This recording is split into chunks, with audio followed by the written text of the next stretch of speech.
दोस्तों नमस्कार, आप देख रहे हैं जन सरोकार मंच टॉन्क। मैं हूँ पंखुरी सिन्हा, आपके सामने हाजिर हूँ कुछ कविताओं के साथ। और ये मेरे संग्रह ओसिल सुबह से हैं, जो पहले पढ़ रही हूँ और आगे अपने इससे पहले वाले संग्रह प्रत्यंचा से भी शायद आपको कुछ सुना पाऊँ। तो पहली कविता का शीर्षक है बिना तैयारी। जैसे कभी-कभी हम घर से बाहर निकल आते हैं, बिना उतना तैयार हुए जितना चाहते हैं हम। तैयार होना, तैयार होकर निकलना, वैसे ही कभी-कभी अर्थात किसी प्रेज़ेंटेशन के लिए भी या सचमुच किसी यात्रा के लिए। जल्दी-जल्दी में पैकिंग की और जैसे मेरी चाय की पत्ती कुछ छूट गई।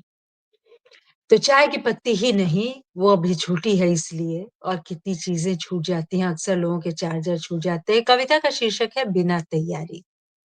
जैसे कभी-कभी हम घर से बाहर निकल आते हैं बिना उतना तैयार हुए, जितना चाहते हैं हम, होना तैयार। तैयार होकर निकलना वैसे ही कभी-कभी अपनी बात भी कहनी होती है, बिना तैयारी।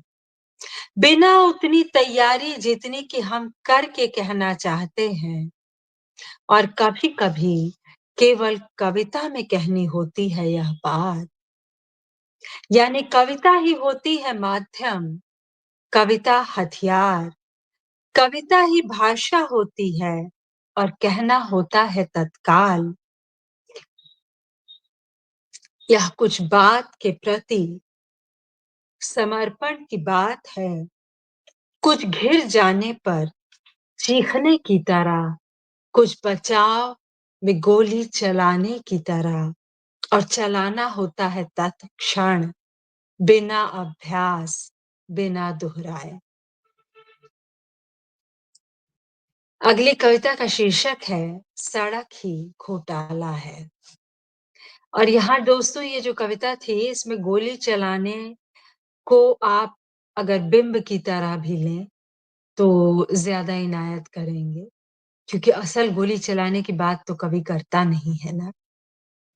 आपको बातें दागनी होती हैं और दोस्तों ये आप कविता से समझिए कि यहाँ पे बहुत गंभीर एक बात हो रही है, अपने अधिकारों की भी। बहुत सारे मामले पहुँचते हैं कोर्ट में और जब उनको साबित करना होता है, वो वर्षों चलती है लड़ाई और बड़े-बड़े गुनाह साबित नहीं हो पाते कितने ताकतवर लोगों के। उन तमाम बातों को लेकर के ये कविता है। तो मतलब वो भी एक प्रकार से अपने घर से निकलते ही हैं ना हम, जब हम पहुँचते हैं कहीं न्याय की माँग करने अदालत में।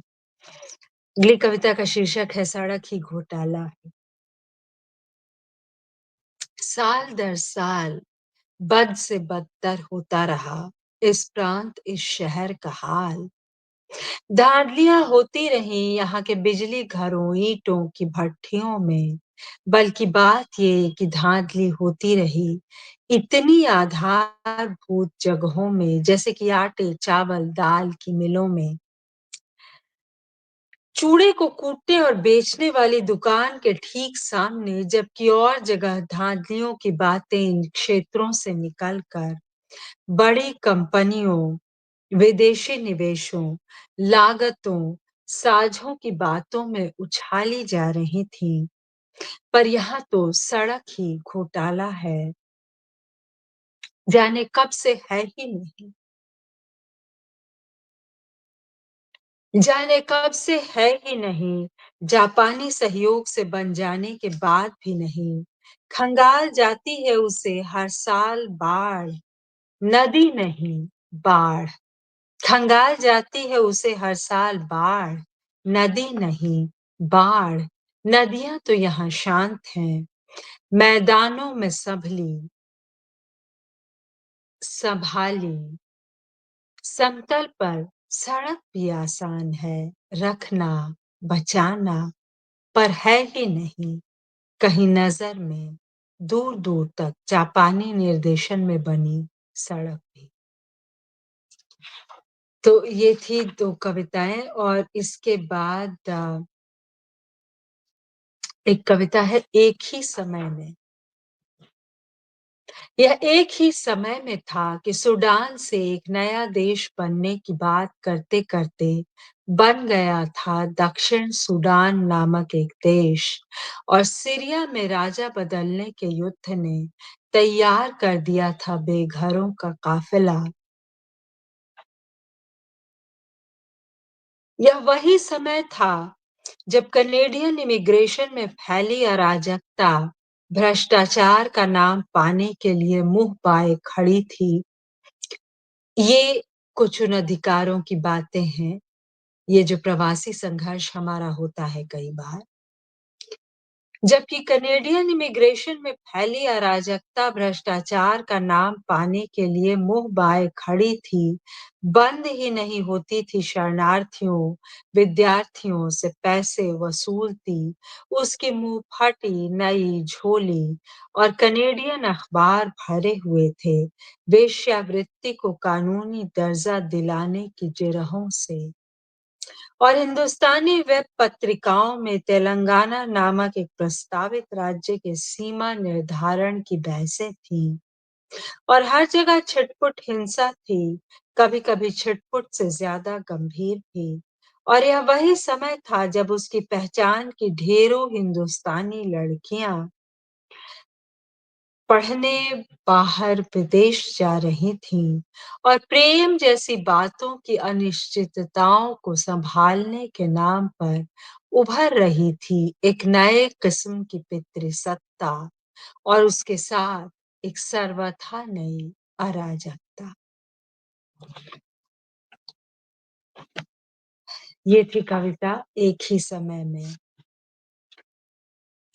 कुछ कविताएँ मैं और ढूँढना चाह रही थी इसमें जो थोड़ी-सी और रोमान की हैं। अ, हाँ। प्रेम जैसी बातों की अनिश्चितताओं को सँभालने के नाम पर उभर रही थी एक नए किस्म की पितृसत्ता। अभी हाल में बिहार के सासाराम में एक 12वीं की लड़की को मार कर उसके भाई और बाप ने अपने सेप्टिक टैंक में बंद कर दिया और जब बदबू उठने लगी तो जाकर उसका सर काट कर नदी किनारे उसको जला आए। लेकिन सेप्टिक टैंक में उसके बाल का डीएनए मिला और इसका खुलासा हुआ। तो ये है पितृसत्ता। नूतन बोधू अगली कविता का शीर्षक है। बांग्ला शब्द है नूतन अर्थात नूतन, बोधू मतलब वधू। पीढ़े पर जिसे उठा कर ले आया जाए,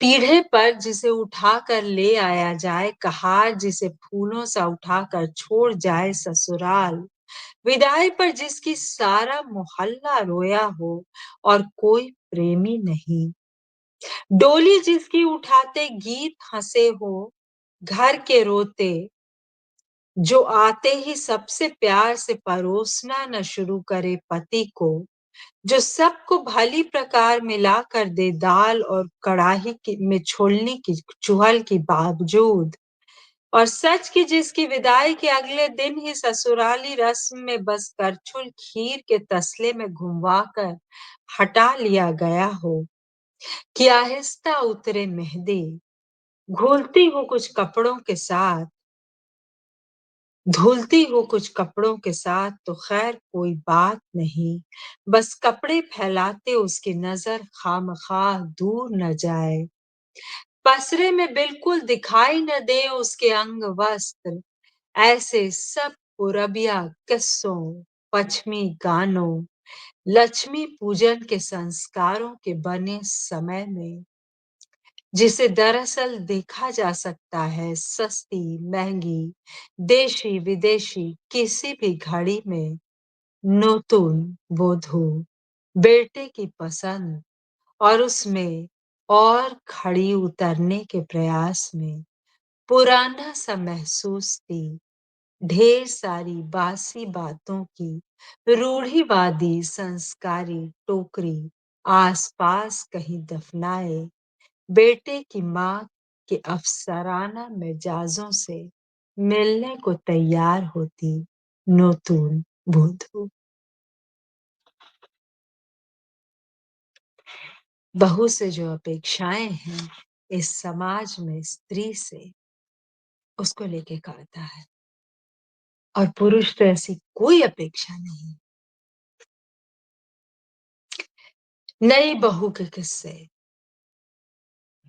एकदम से सुनाने लगना अपने पति के उसे भोजन माफिक किसी रोज स्प्रिंग रोल माफिक चबा जाने की इच्छा के हाल एक तो यूं भी नहीं सुहाता नई बहू को तिस पर उस लड़की से जिसकी डगमग होकर काफी डगमगा गई हो जिंदगी कोई भल मनसाहत नहीं नई बहू तो पड़ोसियों से भी बाज नहीं आती ये एक अ, चुटीली सी कविता है। ये एक रस भरी कविता है मैं कहूँगी। और अगली कविता 4-5 पंक्तियों की कविता और मिठास। कविता में इस किस्म की मिठास कि वह लगभग बता दे रिश्तों को बचाने की विधियाँ और जो कुछ भी हो, अच्छी कविता नहीं है। कविता को बस प्रवचन नहीं होना है, उसको सबसे पहले तो प्रतिरोध ही होना चाहिए। एक और कविता है इंटेलिजेंस फेलियर उससे पहले एक हाइकू सुनाती हूँ। प्यार का चाँद बहुत ज़्यादा छानबीन से फीका पड़ता है प्यार का चाँद। अगली कविता है इंटेलिजेंस फेलियर कुछ और असुरक्षित होती है दुनिया हर आतंकी हमले के बाद चाहे जहाँ भी हुआ हो हमला, जिसकी भी गई हो जाने, हमें लगता है कि सोमालिया और वैसी जगहों में होने वाले हमलों का मलबा अथवा गाज़ा कभी नहीं पहुँचेगा पहली और दूसरी दुनिया तक। उन्हें लगता है कि तेल की खाड़ी से सारा तेल ले जाकर वो करते रहेंगे देशों का पुनर्निर्माण, नवनिर्माण। साम्राज्यवादी तर्ज पर और सबको लगता है कि कभी नहीं पता चलेगा ऐसी जगहों में आए दिन फटने वाले बमों के निर्माताओं का नाम पता ठिकाना दुनिया बटी रहेगी सुरक्षित और असुरक्षित खेमों में इतने यातायात परिवहन भागम भाग के बीच उड़ान और ढलान के बीच कि किसी के पास नहीं होता किसी का नाम और कितने मेहमान होते हैं हम और कितने मेहमान होते हैं हम दूसरे देशों के वायुयानों में उड़ते हुए बिल्कुल अजनबी देश के वायुयानों में उड़ते हुए जिनसे फोन करके हमने पूछा होता है कि उनके हवाई अड्डों से गुजरने के लिए हमें ट्रांजिट वीजा तो नहीं चाहिए कि रोज बदल रहे हैं आने और जाने के नियम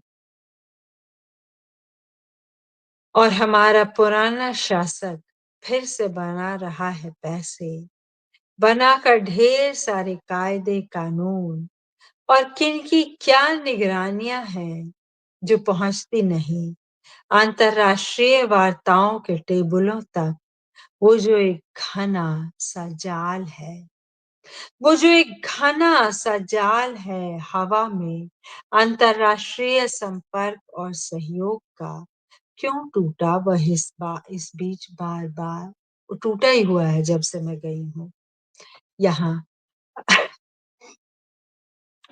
और कुछ अजीब सा है जमीन पर चलने वाली गोलियों में भी जैसे पहचान कर मारे गए हो अजनबी और जबकि हो रही है तहकीकात फूलों से लदे बंद वातानुकूलित कमरों में क्या कर रही है जनता भी बनाए रखने को एक दूसरे के जीवन की शांति क्या कर रही है जनता भी बनाए रखने को एक दूसरे के जीवन की शांति तो मुझे लगता है कि इस संग्रह में भी और कविताएं हैं वैसे तो मतलब पढ़ने के लिए तो मतलब एक कविता है स्त्री जैसा कोई विषय, वो भी एक पढ़ देती हूँ इसलिए क्योंकि आजकल स्त्री और पुरुष पर इतनी कविताएँ हैं, असल में स्त्री पे जो बातें हो रही है तो पुरुष करके।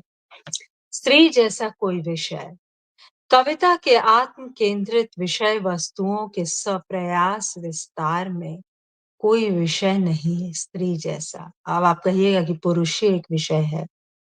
वो जो धरती से भी अधिक सहिष्णुता से सहती है सारे पदचाप और मुस्कुराती भी है घरों के दरवाजे, खिड़कियां धोते, पोंछते, खोलते खासकर जिसे उसके बच्चे भी महसूसते हैं सबसे ज्यादा नमक और चीनी के स्वाद में। और इतना नपा-तुला होता है वह, इतना बराबर कि कोई ऊंच-नीच नहीं होती। जिंदगी समतल होती है, समलय में डोलती, चलती कि कहीं और नहीं जाना उसके वाहक को। उसकी नम मुस्कुराहट की मध्यम आँच में पकती और जब वो औरतें माँ नहीं होती और माँ बनने के इंतज़ार में होती हैं, तो कुबूलवाना उनसे कि वो भी स्त्री हैं। और उन सब स्त्रियों के बराबर समकक्ष पहुँचने की राह में जो माँ है। तो दोस्तों इसको आप कह सकते हैं कि बहुत ही ज़्यादा बागी एक कविता थी और बहुत सी कविताएँ हैं। अ, एक मैं इस संग्रह से सुनाना चाहती हूँ, ये भी प्रवासी संघर्ष की एक कविता है। एक तो मुझे सुनाना चाहिए गौरैया पर जिसकी मैंने चर्चा की, अगर वो मिल जाए। हुँ। गौरैया दिवस पर पंडुक और बाज और यहीं कहीं होनी चाहिए वह कविता भी। जिसका शीर्षक है सुखासन एक अलग कविता है। जल्दी-जल्दी क्योंकि हम 15 मिनट पार हो चुके हैं। गौरैया दिवस पर पंडुक और बाज, बरामदे की रेलिंग खिड़की की मुडेर पर चिवड़ा खुद्दी खाती फुदकती थी गौरैया। इन्हीं रोशनदानों में सेती थी अपने अंडे बनाकर ऊंचा सा घोंसला। बाज, तुमने मेरे घर का पता कहाँ से पाया? लगभग उड़ने को तैयार थे जूही में लगे पंडुक के घोंसले में बच्चे। बाज, तुमने मेरे घर का पता कहाँ से पाया? और जो लौट कर आई हूँ राजधानी से ऐ बाज। दोस्तों हमने राजधानी जाने से शुरुआत की, अब हम लौट भी रहे हैं। और जो लौट कर आई हूँ राजधानी से ऐ बाज तो ठंड थी ही बची हुई, जबकि टहनियों पर उतर चुका था बसंत। पूरा-पूरी खिल रहा था बसंत।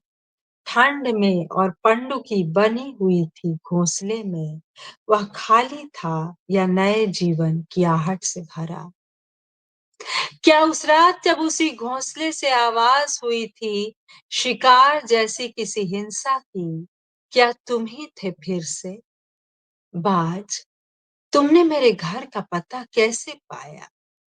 मेरे पंडुक पंडुकी विचरते हैं गुलाबी पंजों से गेंद से उछलते, एक दूसरे के डाले चोंच में चोंच। बाज, तुम मेरे घर का पता भूल जाओ।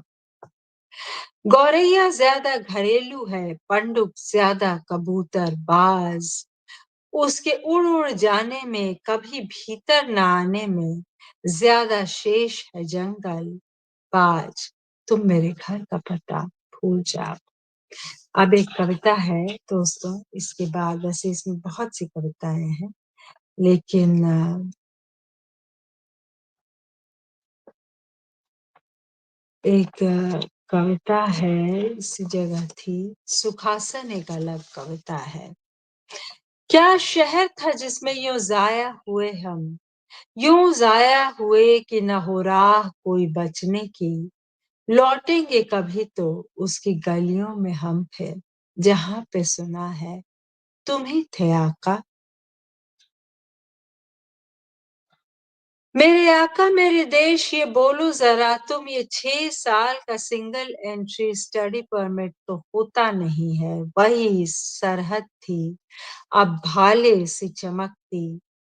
छूटा था घर जिस दूसरी ओर जिसके, वही सरहद थी जिसे लांघते थे खेल-खेल में। उसे बनाकर पड़ा तुम्ही ने किया था कैद, शीशे के मर्तबान में। अपने देश से कह रही है कि वही सरहद थी जिसे लांघते थे खेल-खेल में, उसे बनाकर बड़ा तुम्ही ने किया था कैद, शीशे के मर्तबान में। शीशे के मर्तबान में ही चमकती रही दूर सरहद, वहीं होता रहा सूर्योदय, वहीं ढलती रही शाम। हम दौड़ा किए सूरज के उस गोले की ओर अपनी पूरी शक्ति से और वह हमें देता रहा चकमा होकर हर दिन हमसे दूर। सूरज के साथ की होड़ हमेशा पड़ती है महंगी, पर हमारी थी ही कहाँ।